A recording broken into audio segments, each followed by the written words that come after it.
আমরা একটু গোপালগঞ্জে যাব, কারণ আমরা মাত্রই জানতে পেলাম গোপালগঞ্জে এনসিপির যে সমাবেশ চলছে সেই সমাবেশে হামলা করা হয়েছে এবং আমরা দেখতে পাচ্ছি সেখানকার সরাসরি যে পরিস্থিতি। দর্শক, এর আগেও আপনারা জানেন গোপালগঞ্জে পুলিশের গাড়িতেও আজ হামলা, ভাঙচুর এবং আগুন দিয়েছিল নিষিদ্ধ সংগঠন ছাত্রলীগের নেতাকর্মীরা, আর এতে তখন 4 পুলিশ সদস্য আহত হয়েছেন।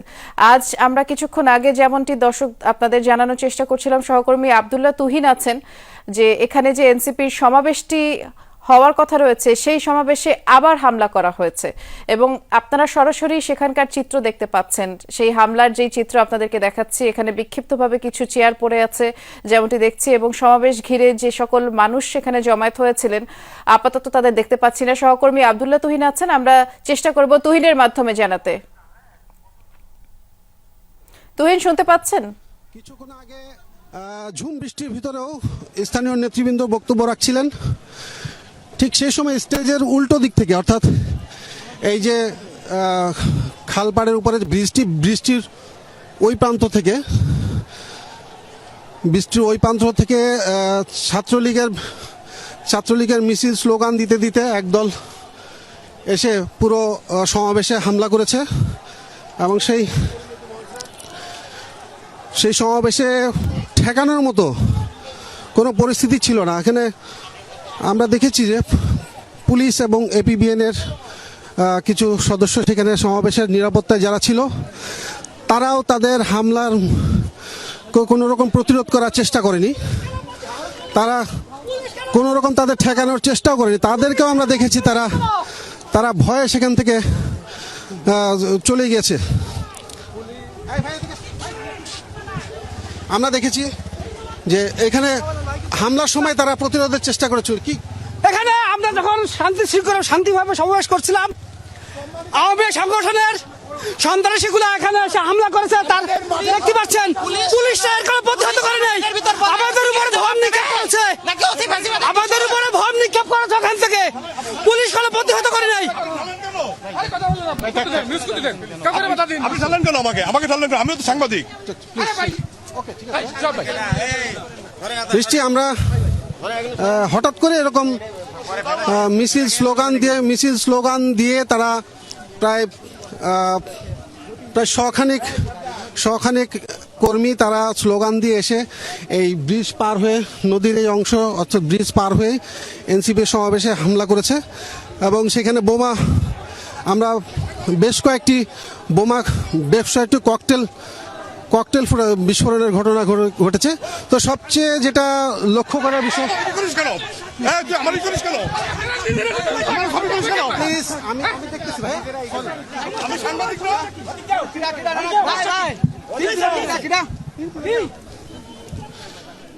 এখানে এই অনাকাঙ্ক্ষিত ঘটনাটি ঘটেছে। তবে লক্ষ্য করার মতো বিষয় যে সমাবেশের নিরাপত্তায় যে পুলিশ সদস্যরা ছিল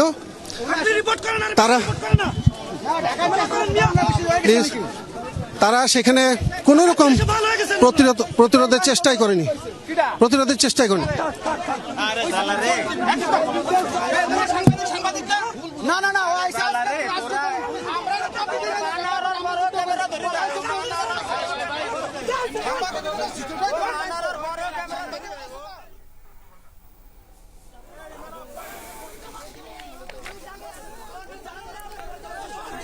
তুহিন, আপনি সেখানে থাকুন এবং আপনি নিশ্চয়ই নিরাপদে থাকবেন। সেখানে বিশৃঙ্খলার যেই পরিবেশ সৃষ্টি হয়েছে সেটি আমরা দেখছিলাম। এখানে বেশ কিছু মানুষ জমায়েত হয়েছে, খুব সম্ভবত এখানে পুলিশ সদস্যের পক্ষ থেকে কোনো ব্রিফিং করাও হতে পারে, কিংবা আমরা জানার চেষ্টা করব সেখানে কি পরিস্থিতি চলছে। দর্শক, এনসিপির যেই পথসভা সেটিকে কেন্দ্র করে কিছুক্ষণ আগে ছাত্রলীগের পক্ষ থেকে সেখানে আক্রমণ করা হয় এবং সেই সমাবেশে হামলা করা হয়, যেমনটি আমরা শুনছিলাম।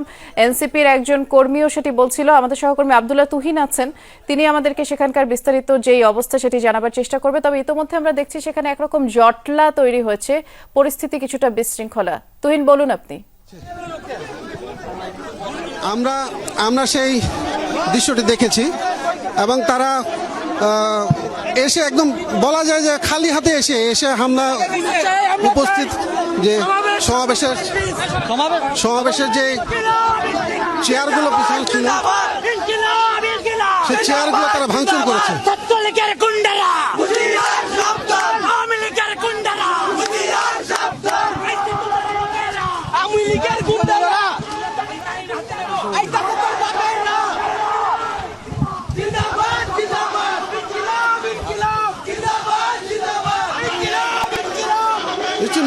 নেই, প্রায় 10 মিনিটের মধ্যে হামলার ঘটনা ঘটেছে এবং হামলা করে তারা সমাবেশে যে স্টেজের ডায়াস ছিল, স্টেজের ডায়াস ভাঙচুর করেছে, ব্যানার টেনে ছিঁড়ে ফেলেছে এবং প্রচুর ইটপাটকেল নিক্ষেপ করেছে, সাথে সাথে বেশ কয়েকটি ককটেল বিস্ফোরণ ঘটিয়েছে। তো হঠাৎ করে এই হামলায় বৃষ্টির ভিতরে যারা জুবুথুবু অবস্থায় স্টেজে অবস্থান নিয়েছিল স্থানীয় নেতৃবৃন্দ এবং এনসিপির কর্মী সমর্থকরা, তারা স্টেজ থেকে মুহূর্তের এই হামলায় হতচকিত হয়ে তারা স্টেজ ছেড়ে পার্শ্বে অবস্থান নেয়, সেখানেও তারা হামলার শিকার হয়েছে এবং তাদের হামলার শিকার পরপরই তারা পাল্টা প্রতিরোধ করার পর ছাত্রলীগের সেই মিছিলটি আবারও যেদিক থেকে এসেছিল ঠিক সেদিক থেকেই আবার তারা চলে গিয়েছে। তখন এনসিপি নেতৃবৃন্দ আবার তাদের সমাবেশস্থল নিজেদের দখলে নিয়েছেন, কিন্তু তাদের ক্ষোভ অভিযোগ এখন সব পুলিশ আইন শৃঙ্খলা বাহিনীর উপর। তারা প্রতিবাদ করে বলেছে যে পুলিশ যদি সামান্যতম প্রতিরোধের চেষ্টা করত তাহলে এই সমাবেশে হামলার ঘটনা ঘটতো না বা সাহস পেত না। তবে তারা পুলিশ সদস্যরাও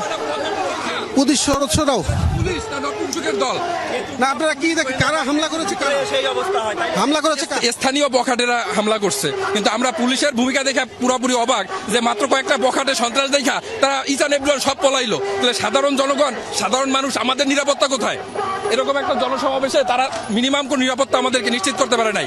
এরা কেমন পুলিশ, কেমন নিরাপত্তা বাহিনী, এরা কিসের লোক? এরা আপনারাও তো ছিলেন, আপনারাও তো কোনো রকম ঠেকানোর চেষ্টা করেননি। এখন আমি বলি, আগ থেকেই কিন্তু বারবার এলার্ট করা হচ্ছে যে গোপালগঞ্জে এরকম হামলা হবে। ইভেন ভিতরে কাশিয়ানি বা ওই আদার সাইডে হামলা হয়েছে, পুলিশের গাড়ি পড়ানো হয়েছে।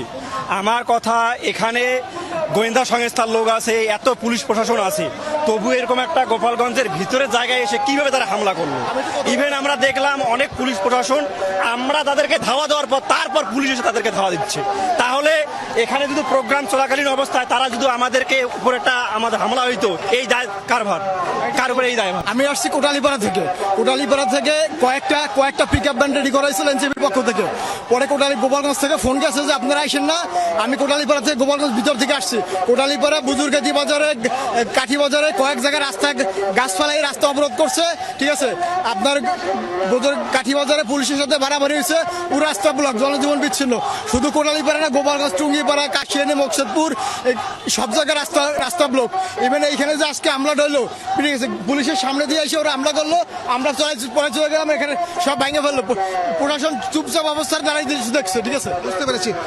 বৃষ্টি ঠিক এরকম মুহূর্তে আমরা যখন স্টেজে বক্তব্য রাখার সময় শুনছিলাম যে কেন্দ্রীয় নেতৃবৃন্দ টেকেরহাট থেকে গোপালগঞ্জ আসার যে সড়ক, সেই সড়ক দিয়ে তারা প্রবেশ করেছে গাড়ি বহরটি। সামনে পেছনে নিরাপত্তা বাহিনীর সদস্যরা, আইন শৃঙ্খলা বাহিনীর সদস্যরা বেষ্টন করে তারা গোপালগঞ্জে খুব কাছাকাছি চলে এসছেন এবং মঞ্চ থেকে ঘোষণা দেওয়া হয়েছিল অল্প কিছুক্ষণের মধ্যেই তারা নেতৃবৃন্দ মঞ্চে এসে উপস্থিত হবে। ঠিক সেই সময়ই মঞ্চে ঠিক উল্টো দিক থেকে, খালের ওই পার থেকে একদল দুর্বৃত্ত এসে স্লোগান দিতে তারা ছাত্রলীগের স্থানীয় নেতাকর্মী সেই স্লোগান দিতে তারা এই সমাবেশ স্থলে ঢুকে এই ভাঙচুর চালিয়ে ককটেলের বিস্ফোরণ ঘটিয়ে মোটামুটি অল্প কিছু সময়ের মধ্যেই ব্যাপক আতঙ্ক ছড়িয়ে পড়ে পুরো এলাকায়। নেতৃবৃন্দ দিক বিদিক ছুটোছুটি করেন এবং বেশ কয়েকজন ইটে আঘাতে আহত হয়েছেন বলে আমরা দেখতে পেয়েছি। তবে এনসিপির স্থানীয় নেতৃবৃন্দ আবারও হামলাকারীদের পাল্টা ধাওয়া দিয়ে তাদেরকে সরিয়ে দিয়ে তারা আবারও স্টেজে অবস্থান করছেন এবং তারা সমাবেশে সবাইকে আসার আহ্বান জানিয়েছেন। আমরা সেটি শুনছিলাম। তুহিন, আপনি একটু চেষ্টা করবেন কি, সেখানে তো আইন শৃঙ্খলা বাহিনীর সদস্যরাও আছেন, এরকম একটি ঘটনার পর আসলে তাদের বক্তব্য কি? কারণ এই সমাবেশ হবে সেটি তো আগে থেকেই নির্ধারিত ছিল এবং সকালেও যে ধরনের ঘটনা ঘটলো, পুলিশের গাড়িতে যে হামলা ভাঙচুরের ঘটনা ঘটলো, তাতে করে তো আইন শৃঙ্খলা বাহিনীর আরো তৎপর হওয়ার কথা ছিল না?